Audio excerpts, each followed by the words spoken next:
Un tad es Brazīlijā izgāju visādus kursus, un tur arī ir ļoti savādākas metodas, tāpēc, ka tur ir nežēlīgs karstums, un viss vienkārši slīd no saisnos.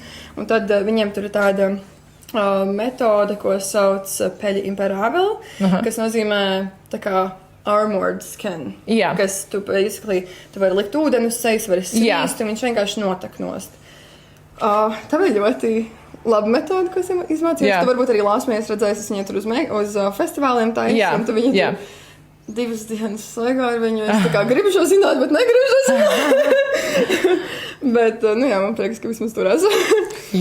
Es sāku sekot šiem māksliniekiem no Brazīlijas, tāpēc, ka viņi arī dalās ar to informāciju rīlos, un dažus paņēmienus noteikti vajag latviešu vizāžistiem pārņemt, jo savādāk ir situācijas, kā piemēram Santa Guru nesen bija, ka viņa ierakstīja storijus, ka Līga vai viss tecēja nost, viņa vienkārši svīda nereāli.